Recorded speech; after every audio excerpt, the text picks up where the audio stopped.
like peanut butter. I tried it again yesterday, and I swear it tastes more and more disgusting each time, like softened Play-Doh or something. It was tough to even get the nerve to give it another go. I think I'm starting to forget it used to be my favorite food. It was the first thing I tried, after being prescribed the medication. They say your taste in food is the first thing to change, and I guess I was excited to see if it worked, or to prove to myself that it didn't. I still had my doubts about the whole thing, if it was a scam or whatever, but I remember waking up the morning of my 7th day on this stuff and just feeling so excited.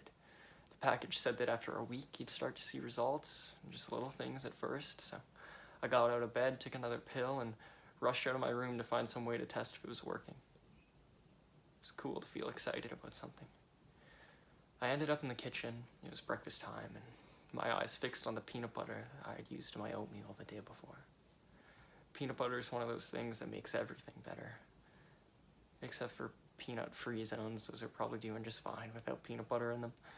So if I were to check in on how I may or may not be changing, this would be as reasonable a place to start as any. I opened up the jar and just went in, man, spoon in my hand like it was the first scoop of the rest of my life, and immediately I knew something was different. It just tasted, I don't know, off, like it didn't light me up the way it normally does. It wasn't inedible or anything. I could swallow it if I wanted to, but it was as if my mind and my taste buds had gotten into a fight and each refused to compromise. I knew I should like it because, hey man, I like peanut butter, but I guess I also understood why I wasn't into it. The pills were working. Still, it was a weird feeling standing in my kitchen with a mouthful of peanut butter and not enjoying myself. Sometimes you're just not in the mood for something, You try to read a book by your favorite author, or you go for a walk, because how many times has a walk calmed your nerves, and sometimes those things just don't take. You're not quite feeling like yourself, and that's okay. When you get back to it, your book will be there for you, just as willing to comfort you as it ever was. But this was different. It wasn't just that I wasn't in the mood for peanut butter, it was that I was standing there and it was difficult for me to imagine why I had ever been in the mood for peanut butter. I put the jar back in the pantry and just made myself some oatmeal to have by itself. That was kind of bland too, but maybe that's just the way oatmeal is. I wasn't really sure anymore. The rest of that day wasn't too memorable. I'd like to think I had a bit of an extra spring in my step, seeing as the pills were starting to do what they said they were going to do, but I still couldn't quite convince myself to leave the house and see what else was different with me. It had been a long time since I could say I liked leaving the house, and I guess it was easier for the medication to alter the smaller things first. I took another pill and fell asleep listening to smooth jazz that night. That was new. I used to hate jazz. I woke up the next day feeling light enough to jump out of bed, like I had something to be up for. I pulled open the curtains in my room and kind of dug the way the sun looked. It looked the way it always does, like a sun, but it seemed beautiful this time around.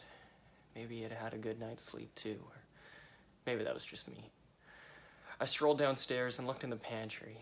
An open package of birthday cake Pop-Tarts caught my eye, something I had forgotten about after eating one months ago and deciding they were too sweet, but I couldn't help but think about the jar of peanut butter at the front of the shelf. I hadn't forgotten about the previous morning, but I guess some part of me was still curious, so I gave it another shot. I had less this time around, and it didn't really taste like anything in particular, but it felt more wrong than it had the day before. It felt like I was doing something I shouldn't.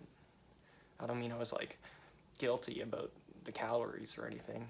I ended up going to the store and getting a tub of cream cheese instead, which was a first for me. But I didn't really feel like a dude who loved peanut butter anymore. That was the goal, though. I hadn't really considered that the medication would take peanut butter away from me, but I signed up for the program because I wanted to feel differently about things. I did think it was kind of silly at first.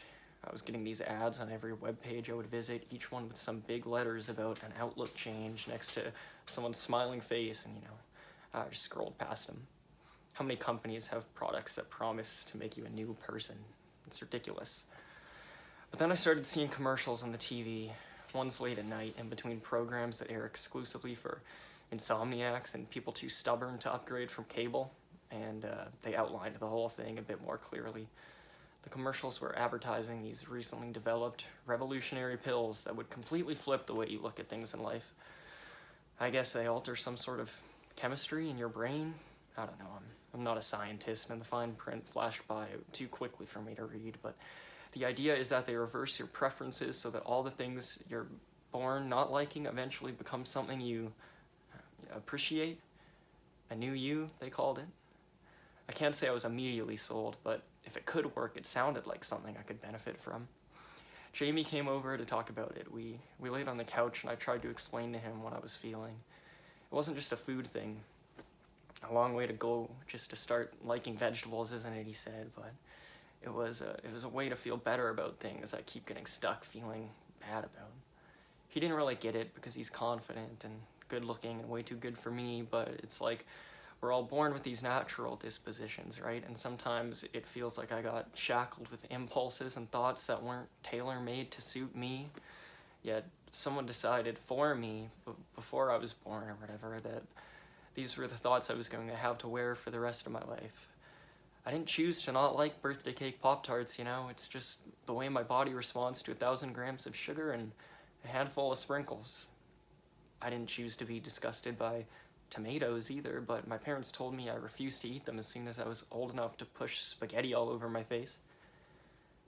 I didn't choose to not like talking to people or to be afraid of leaving my house, but somewhere along the line I realized that's who I am. I guess if I could choose to change these things, I would. So I started looking into it. I didn't tell Jamie I was. I called a number and learned you have to qualify for the medication. They have you answer a bunch of questions over the phone about like your childhood, the physical traits you have, eye color, whether or not your earlobes are attached, if you can roll your tongue, trivial things like that, your present state of mind. And then they tell you you'll be perfect for their program. I told the lady I was speaking with that I wasn't sure about it all, and she had a bunch of people call me, people who had taken the pills and had seen results, and they were all telling me how happy they were and how much it had changed their lives for the better. They said it was so refreshing to wake up every morning not feeling bored with yourself, or, smothered by the weight of everything you would like to be but aren't. That sounded nice, and they did sound happy. I sent away some cash in a neat little envelope, and a few weeks later, a bottle of small beige pills arrived in the mail. It was tough at first, having to get my head around the fact that I was no longer someone who liked peanut butter. I guess sacrifices had to be made in some places. It's been a couple months now, and I don't know that I've ever felt better. I have to keep sending away for more. One pill every night and every morning really adds up, but it's just still so exciting to not feel like myself. I like broccoli now. And tomatoes, man, tomatoes are cool. Do you know how annoying it was to have to turn down food because it had tomatoes in it? I like the way my name sounds when it comes out of my mouth, too. It always used to sound sort of irregular, like it didn't really belong to me, but I've been thinking lately it does have a nice ring to it, and I've been saying it a lot, going out to meet people at bars or at the park or whatever. It's cool, all these changes. They don't even feel like changes anymore. This is kind of just who I am now.